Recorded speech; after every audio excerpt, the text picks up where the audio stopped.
Dacă doriți să interveniți, trebuie doar să ridicați o mânuță și ne va face mare plăcere să intrăm în dialog. Hello again. Thank you for being here. This is one of the movies that you chose for this festival, and I was, of course, wondering why you chose this particular one, and from the whole work of Claude Lanzmann. Well, first of all, I admire Claude Lanzmann, and I was very moved, of course, by Shoah when I first saw it in Paris. I think I'm interested in Claude Lanzmann's work because when I grew up, it was very easy to see the war and what happened to the Jews specifically in very black and white terms. And there were good guys, there were bad guys. The Dutch were good because I grew up in Holland. The Germans were bad, etc., etc. Gradually, as we got older, we realized that things were there were shades of grey, and things were not just black and white. And there was collaboration, there were people who looked the other way, there was corruption, and so on and so forth. And I think what Lanzmann, on the one hand, morally, he's completely firm. He doesn't compromise on that at all. But he complicates the picture. And I think the Murmelstein story is the most complicated he's told, in some ways more complicated than most of the witnesses in Shoah, because Murmelstein was, as you saw in the film, in a completely impossible position. I mean, the people who were in these Jewish councils were put there really to do the dirty work for the Germans, and they were forced to make lists and so on, and they thought, well, as long as you have these Jewish councils, and of course people are vain, they're desperate, they think, well, maybe we can do something to make it a little better and have some kind of control. Maybe we can even survive it ourselves. That thought must have crossed their minds. Of course, none of them survived except Murmelstein. They couldn't really do anything to make it better. And according to Hannah Arendt, they made it worse. And Hannah Arendt's argument about the Jewish councils in Poland and elsewhere in Eastern Europe, not only in Eastern Europe, also in Western Europe, was that they made things worse. That if they had resisted more, if they refused to do the work for the Germans, somehow the Holocaust could never have been quite as on the same scale as it was. And many people were very angry with Hannah Arendt for saying this and thought it was very arrogant. And there was an arrogance on her part. I mean, she had the snobbery of the German Jew over the Eastern European Jews. I mean, they're famous in her letters to Karl Jaspers, the German philosopher who was then in Switzerland. And she writes from Jerusalem that the public prosecutor speaks terrible German. Thank goodness the judges speak anständiges Deutsch, good, decent German, and so on. And her judgment over the people who were in the Jewish council is harsh and unfeeling in a way, because they were in an impossible position. And as Murmelstein says at the end, nobody can judge them. But what was interesting about Murmelstein is that he clearly was not an entirely good man. He had the look and the way of talking and the body language, even a little bit of a gangster. He was a thug. But he was the kind of thug you want on your side. And what I found interesting, apart from the complications of his story on being in the Jewish council, how he tried to save lives in Theresienstadt and so on, we can come back to that. But the relationship between the interviewer and the subject is very interesting, in that in the beginning, clearly Lanzmann is very skeptical about Murmelstein and thinks he's going to condemn him in one way or another for having really been corrupt in his position. And gradually you see that he warms to him. And in the end, the very last shot, when you see him throwing his arm around the shoulders of Murmelstein, it shows that. And in a way, also from what one knows about Lanzmann himself, it was one gangster falling in love with another one. But they were good gangsters. I mean, gangsters on the right side. We have to say that actually the Jewish community never forgave Wolmerstein. When he died in 1989, he was his wife had died previously, and he was not allowed to be buried next to his wife. He was buried at the margins of the cemetery, and his son was not allowed to say Kaddish at his grave, which is, as far as I understand, the most important punishment you can give to somebody on the other side of the life, let's say. And Lanzmann made this interview in 1975. Actually, he was apparently he haunted Wolmerstein for some time in order to get this interview, and it's the only full-length interview with the last of the Jewish elders.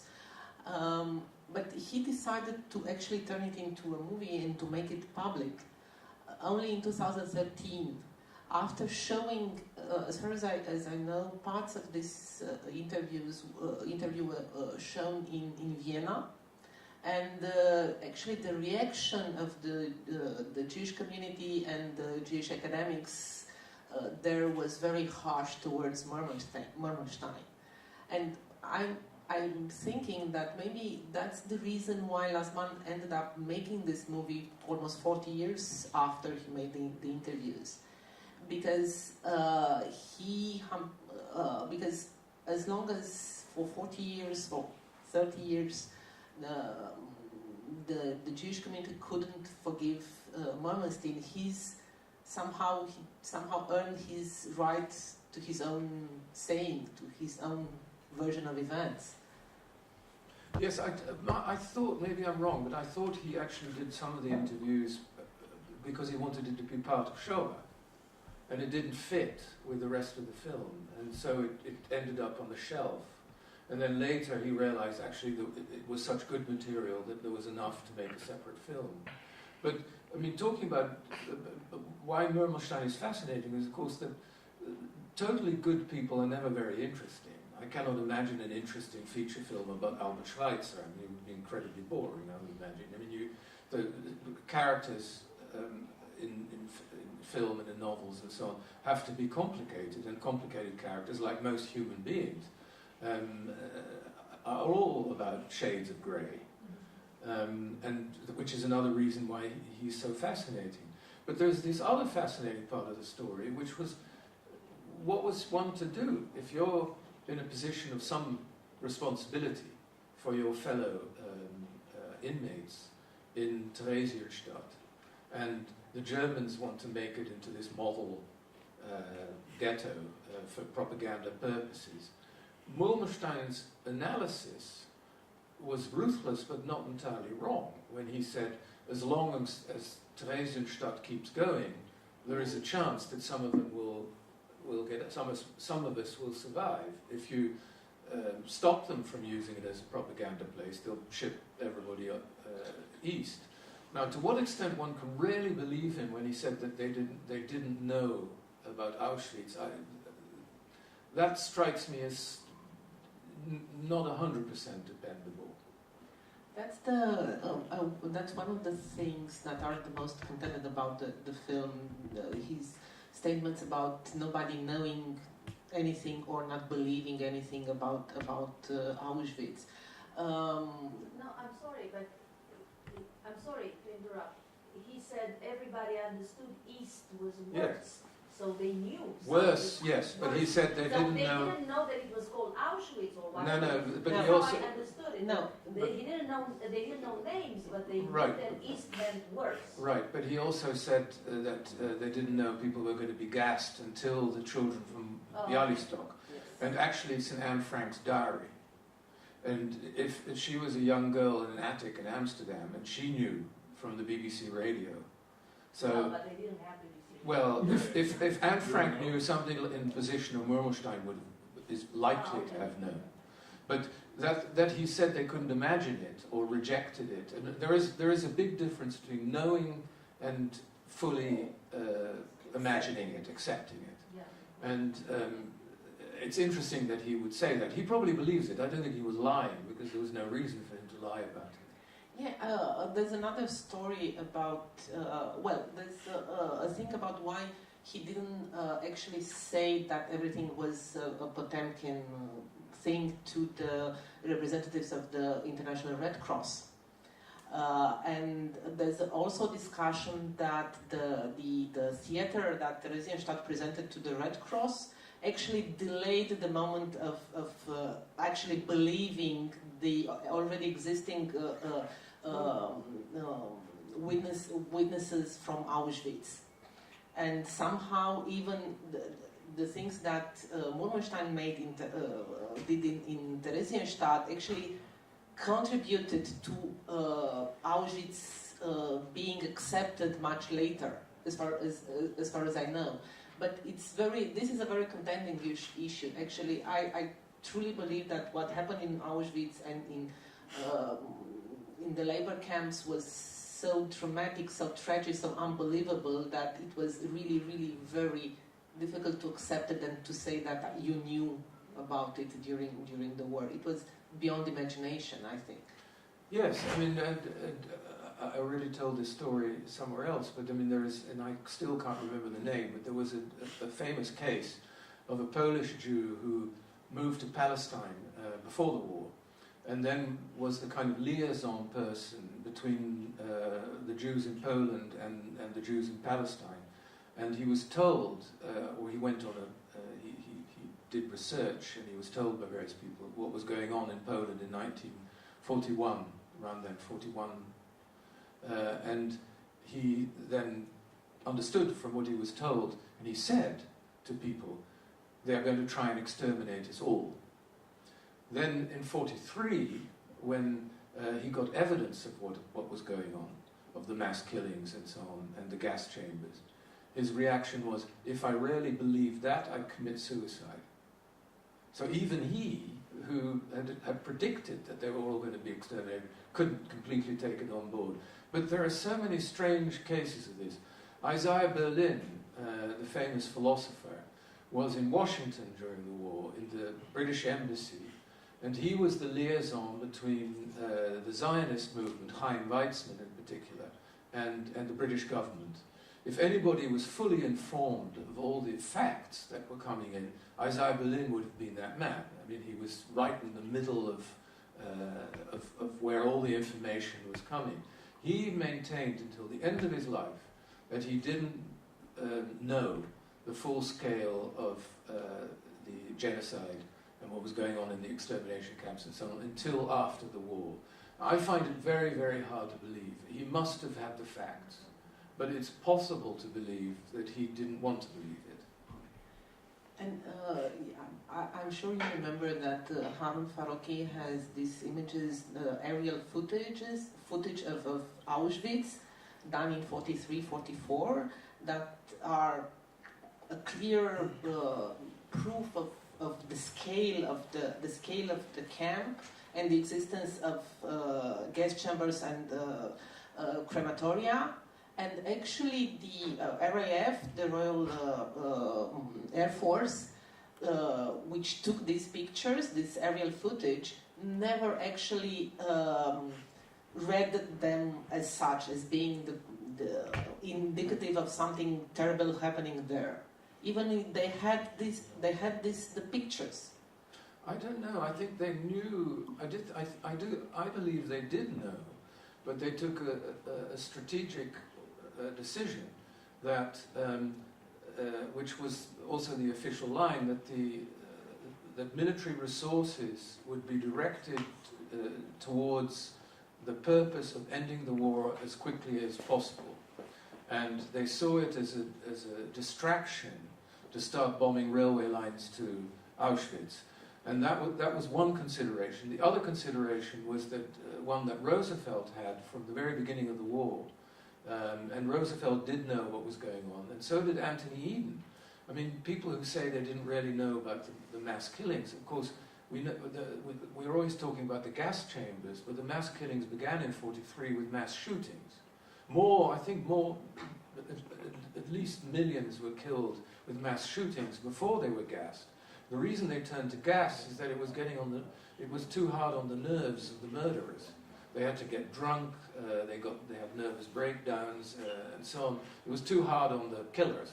And so gas was considered to be a more efficient way of doing it.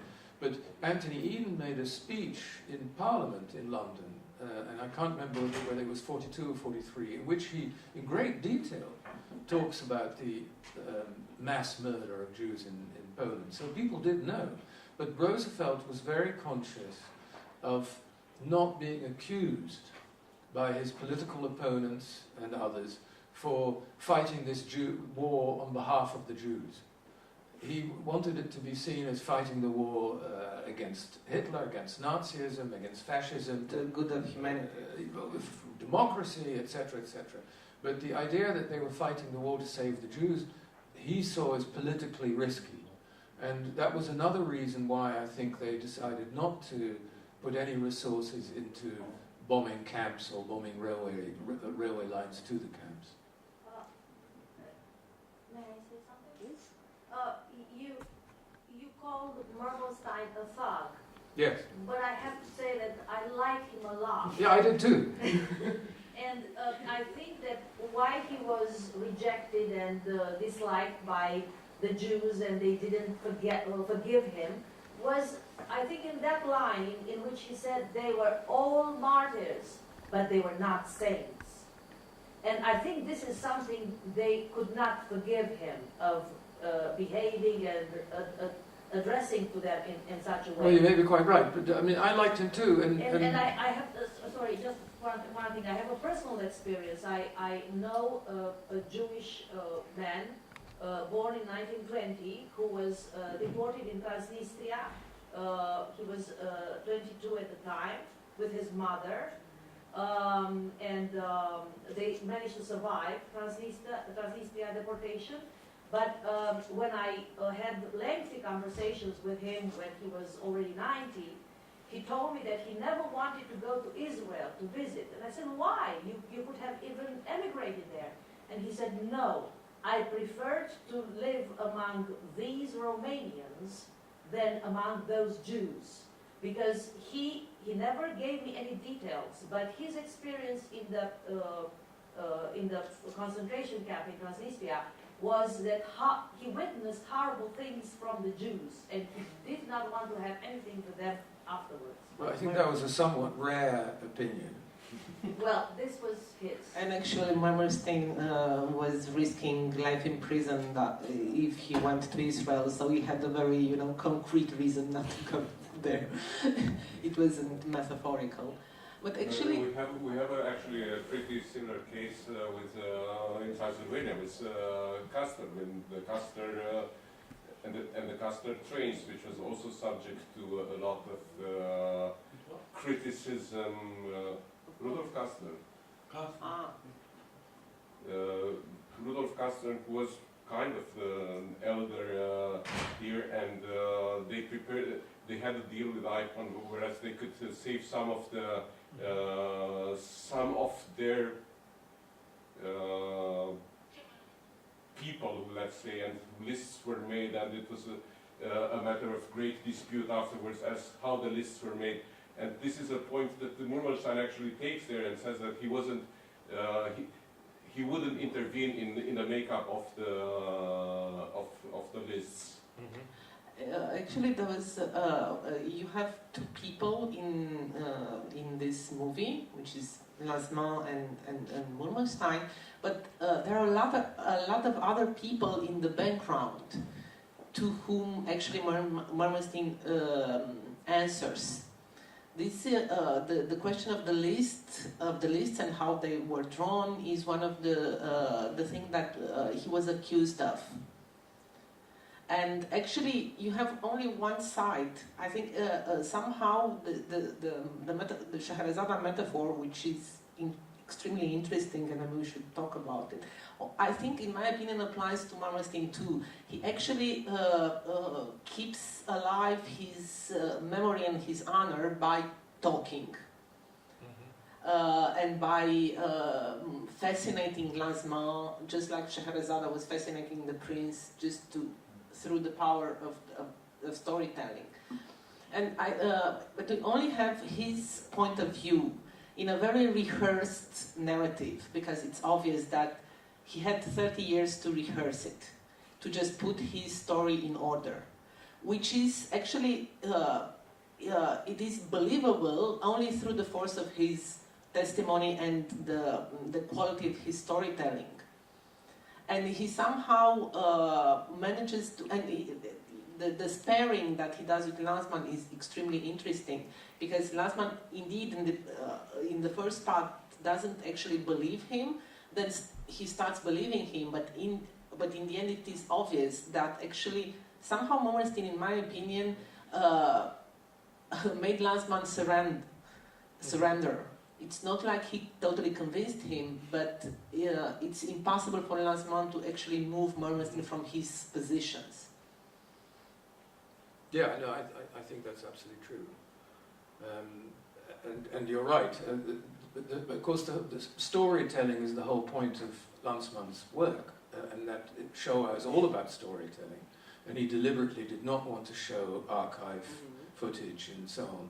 And it's all the words of the people. But of course, they were often people who had never talked before.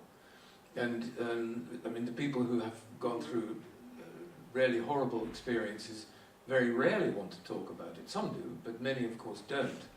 And there is the famous and most controversial scene in Shoah with the man who was the barber, who was forced to be a barber to shave off the hair of the people who were going to be gassed, and saw members of his own family and so on, and he had to take he had to shave them, knowing that they were going to die in the next half hour, and he couldn't say a word. And Lanzmann films him in his barber shop in Tel Aviv or wherever it was. As he is cutting people's hair, he drags this story out of him about what he had to do in Auschwitz-Birkenau, I think it was.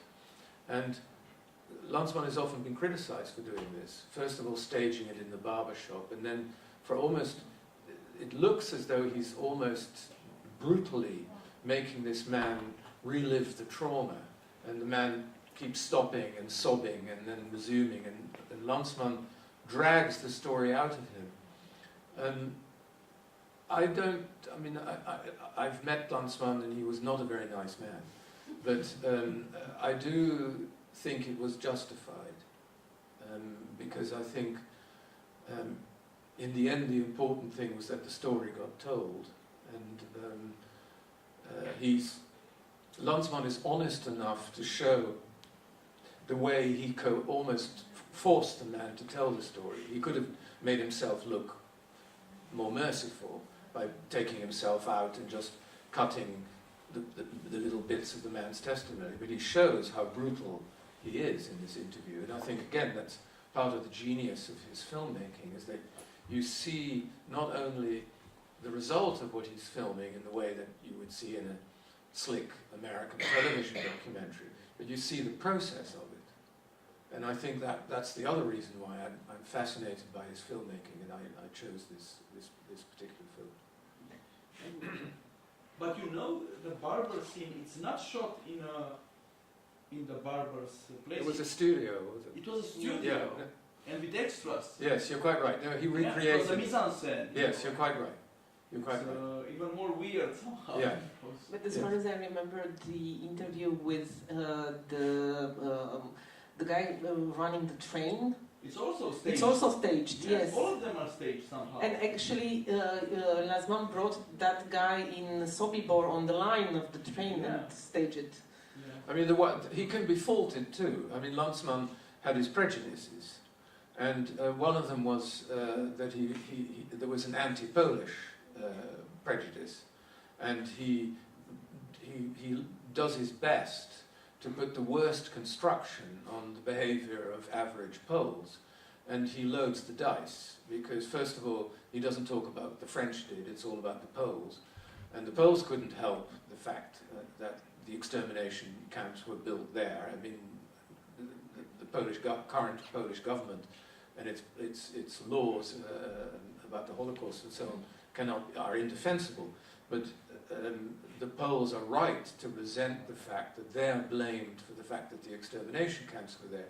And Lanzmann loads the dice by having some poor peasant reenact what he saw when the trains went by and sort of slitting his throat like that, as though that was the attitude of most Poles, which is by no means a given. I mean, there were enough Poles who were anti-Semitic and even collaborated and so on.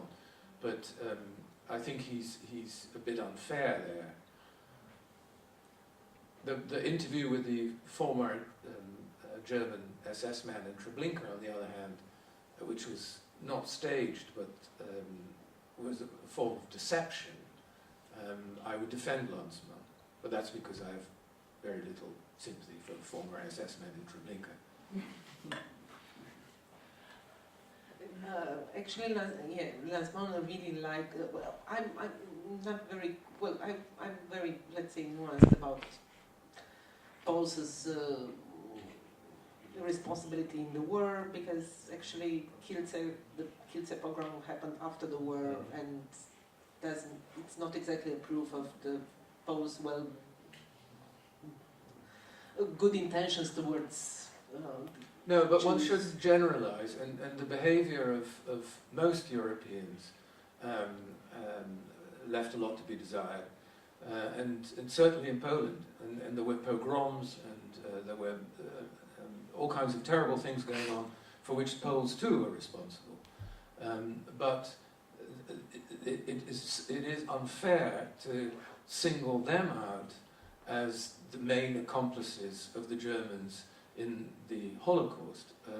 For example, the German extermination camp had Ukrainian guards, they had Russian guards, I think even Hungarian guards, but I'm not sure.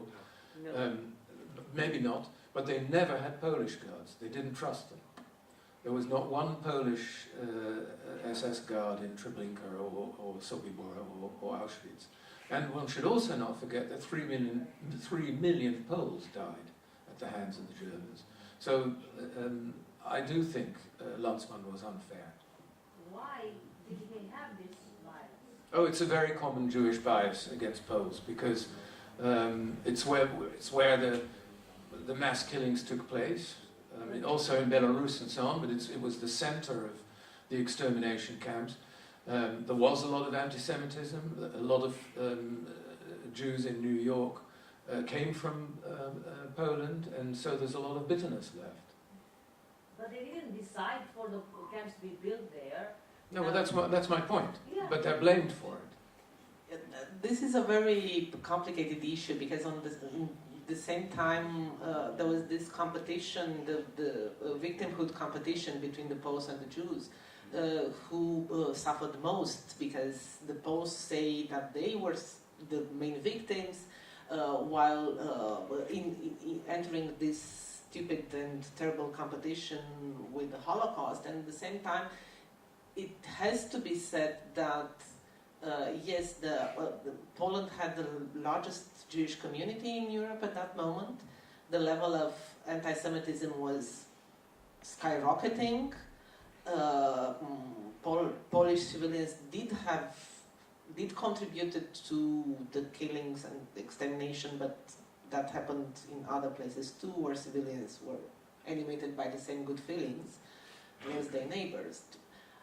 But in general, because of the scale of the whole thing, the community, the Jewish community, the killings, and so on, the hatred towards collaborations actually somehow focused on Poland and the Poles. Well, also, there are all kinds of aspects to it which people often don't consider. One of them is class. If you think of Lithuania, and I think the percentage of Lithuanian Jews that survived was even smaller than Poland. But in any case, often what happened was that the Red Army would come in, behave very, very brutally.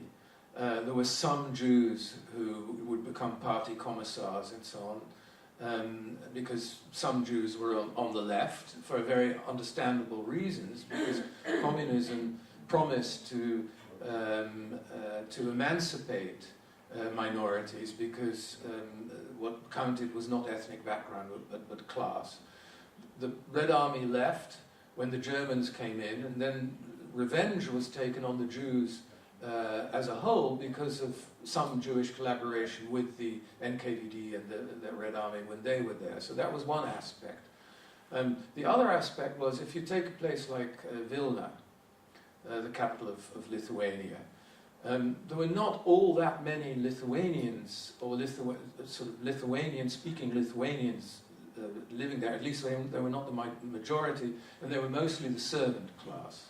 The middle class was either Polish, which is where Czesław Miłosz comes from, or they were Jewish. The Jews were the professional class, the lawyers, the professors, the doctors, and so on, who had the Lithuanians were the ones who would clean their house or look after their kids and change their nappies and that kind of thing.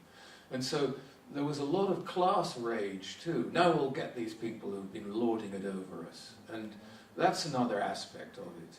And similar things happened in Poland. And also what you say, yes, anti-Semitism may have been skyrocketing, but it's not for nothing that the Jewish community in Poland was the biggest in Europe. It was also because there were periods of relative tolerance. Yeah, but those were historically much before that. No? Not that much before. Settlement, it was expulsions from the countries of Ashkenaz.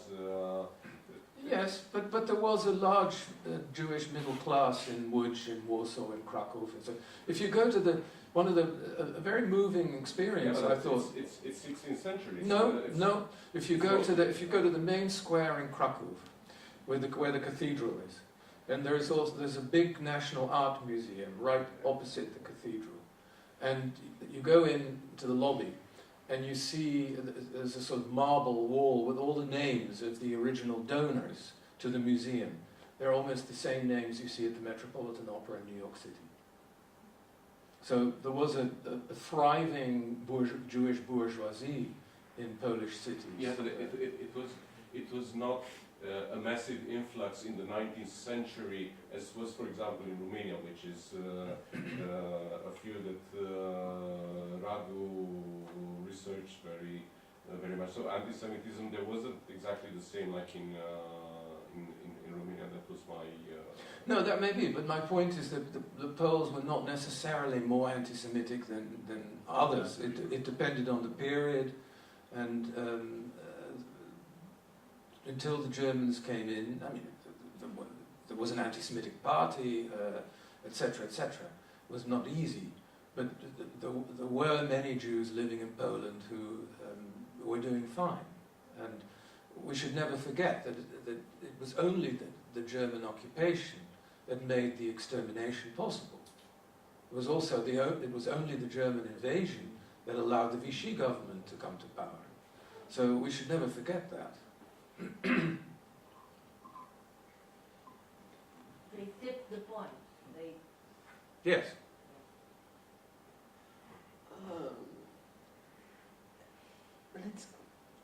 Maybe we should talk a little bit about the exceptional character of Theresienstadt, which is not exactly the typical labor camp that actually Germans built in order to contain and finally exterminate Jews. Because that was the Scheherazade element and the exceptional position that Murmelstein has. Because that was the the model ghetto. Yes, it was, although I think, well, first of all, we have to make a distinction between extermination camps and concentration camps, and people often use them as though they were the same thing, and they weren't. Sobibor, all the extermination camps were in Poland. So Sobibor, Belzec, Chelmno and Birkenau were specifically designed to murder people on an industrial scale. That's what they were there for. There was no other reason. You went there to be killed. Not Auschwitz, but Birkenau. That was not true of Dachau and Bergen-Belsen and Buchenwald and also the camps in Transnistria, which were forced labor camps where people died of horrible conditions, of disease, of hunger, of bad treatment and so on. They were not extermination camps. Now, Theresienstadt was the place where often a lot of so-called prominent Jews were sent. So if you were living in France or Holland or Czechoslovakia, wherever it was, if you were a well-known entertainer, a well-known professor, a well-known doctor, or whatever, the chances were that you would be sent to Theresienstadt, and which is also and because it was turned into a propaganda place, the common assumption was that it was not such a bad place to be, and in fact it was a pretty bad place to be, and it was worse than most people think it was. And most people who were sent there in the end, I think, did get sent to Auschwitz. But yes, it was a peculiar place because it didn't look like a normal concentration camp. Normal concentration camps tended to be outside cities with a sort of big barbed wire and control towers and so on. This was a sort of military place with an entire sort of town around it. And so it was like a kind of a ghetto, really, and that was then filmed for propaganda purposes. But so were some other camps. I mean, Faruqi did that film on the Dutch camp in Westerbork, where people were sent on their way to Auschwitz, and he uses footage from films made on the orders of the Germans, people playing football and having cabarets and having meals together, and everybody's having a good time, which was just as phony, of course. But there is any other camp could disappear from one day to another, but it wasn't in the purpose of Theresienstadt made it impossible to disappear suddenly, and that's the bet that Murmelstein made, that as long as they keep the ghetto, the camp alive, they will be alive. Yeah, but not just the camp. The camp as a propaganda place. So that's why he cooperated with these phony movies, because it was useful to the Germans as long as they could use it as propaganda. It was not useful to them if it was just another camp. Exactly. And that he was probably right. So yeah. But that somehow puts him in a different position than the general member of Judenrat that Hannah Arendt is talking about, because he wasn't. He was the camp that Theresienstadt was a special type of camp, and his mission there was different than an elder in the Warsaw Ghetto or in Dachau or in any other place. Well, I don't think there were elders in Dachau. It was only in the ghettos, but not entirely different. Because I think Hannah Arendt's critique was that Jews should not have collaborated in any way or manner with the German program, and that any kind of cooperation was bad, and that there should have been a kind of refusal to cooperate. And her argument was, if Jews had refused, in responsible positions, had refused to cooperate, the Germans would logistically not have been able to carry out their program of extermination. And collaborating with a propaganda exercise,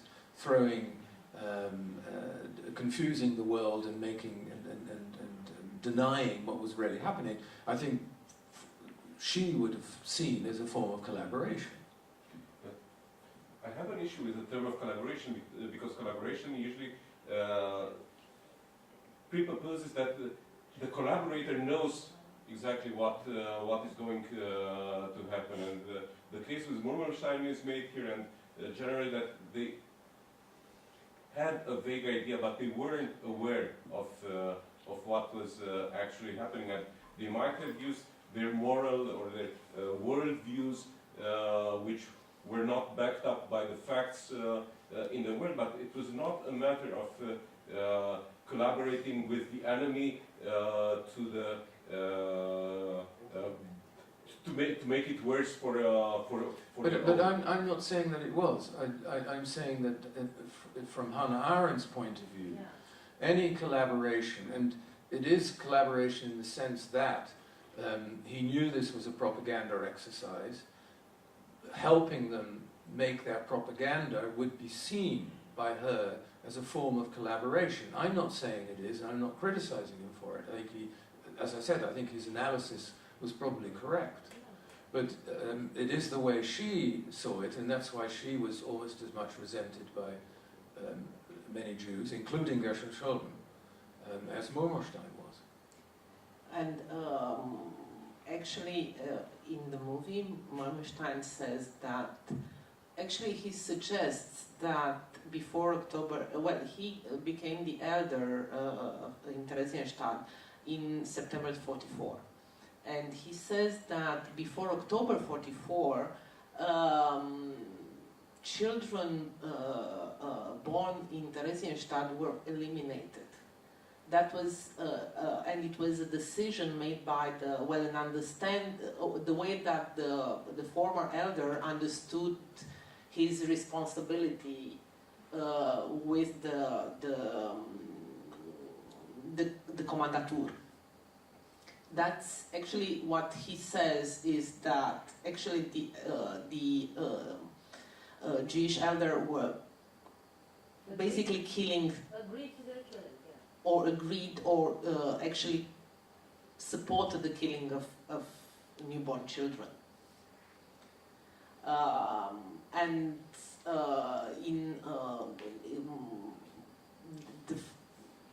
there are many situations, especially in the ghetto in Warsaw and ghetto in Krakow, where it is provable that the Judenrat actually collaborated in the in that, knowing what they were doing, sense of the word. But the question is,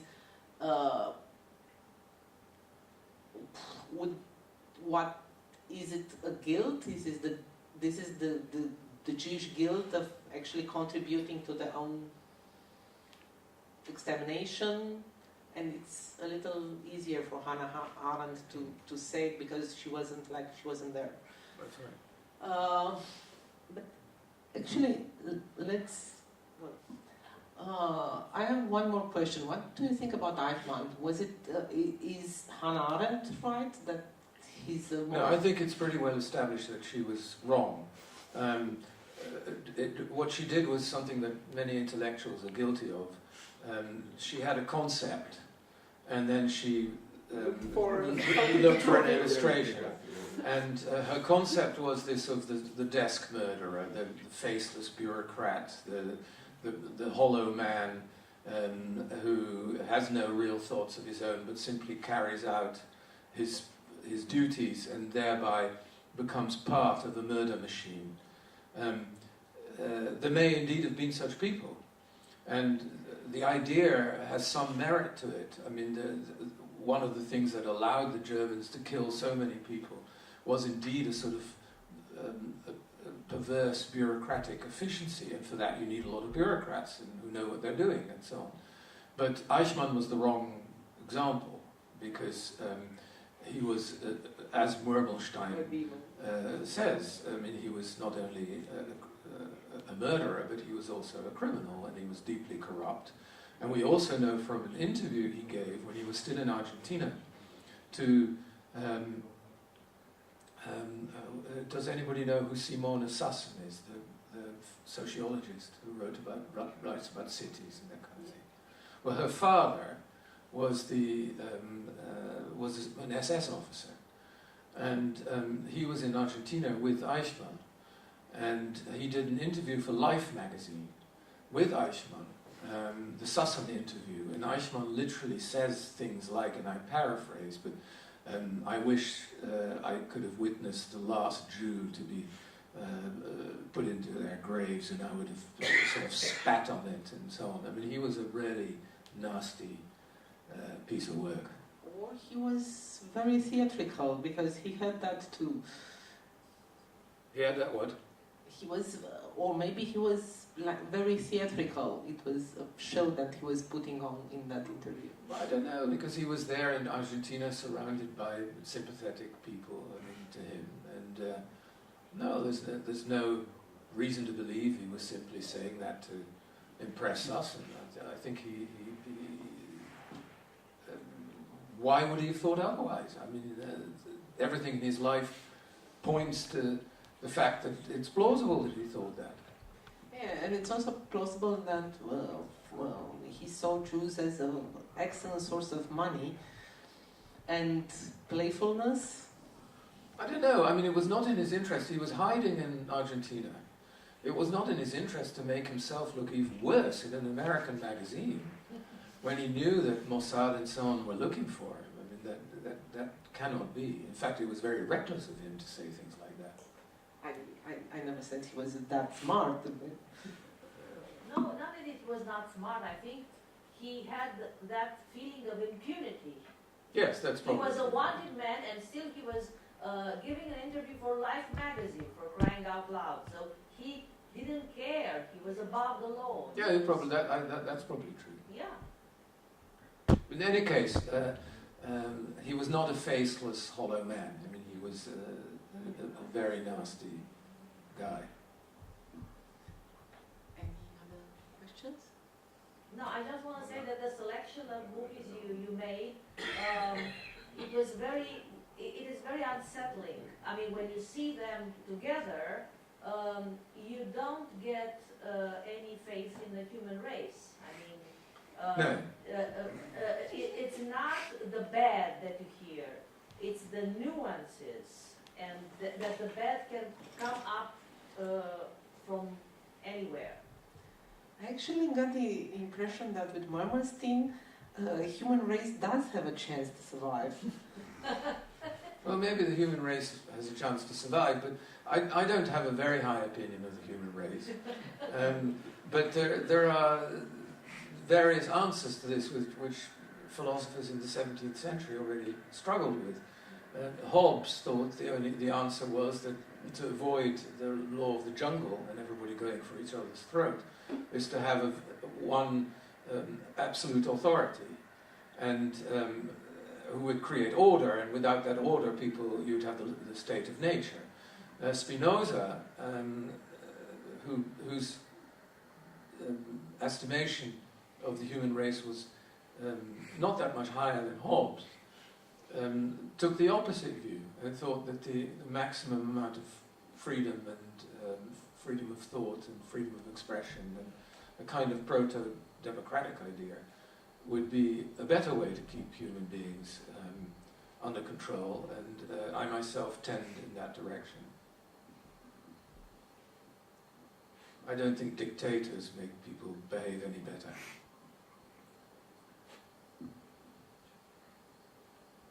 That seems a nice way to end the proceeding. It's too bleak. Unless there are another question. There's another Yeah, question. it's way too bleak. Let's try one more. Just in the riddle part of it. Is there any film that you would have wanted in the selection and it was not possible to have? Yes, but it was possible to have. I slightly... Somebody said somewhere, I saw it written somewhere, that they expected me to suggest some Japanese films, and what a pity that I hadn't.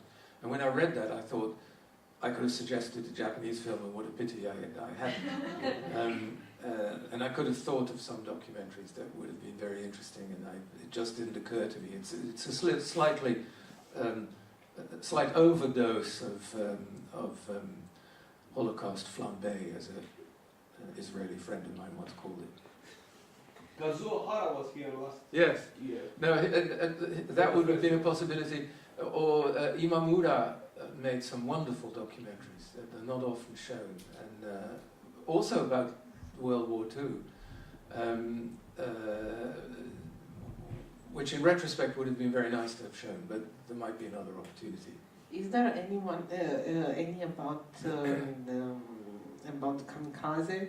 So you have a very interesting essay on the issue of the kamikaze. Well, there are some very bad feature films made by sort of right-wing studios, showing them to be great heroes who sacrificed for the motherland and all that.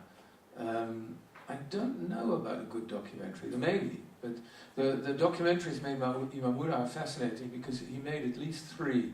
And one of them was about a Japanese prostitute who went to Southeast Asia, to Singapore and Malaya, before the war. And he found her long after the war, in the 70s, I think, and did a long interview about her life. And he also did a documentary about one of those soldiers, Japanese soldiers, who stayed behind in the jungle, I think in the Philippines, could have been Indonesia, or maybe I can't remember exactly where it was, who refused to believe that the war was over, and didn't emerge from the jungle until the late 1970s, and then came back to Japan. And Imamura did a wonderful documentary about him, and their experiences again throw a completely different light on historical events that are presented in so many different ways in both documentaries and feature films. Thank you. Thank you. We thank you.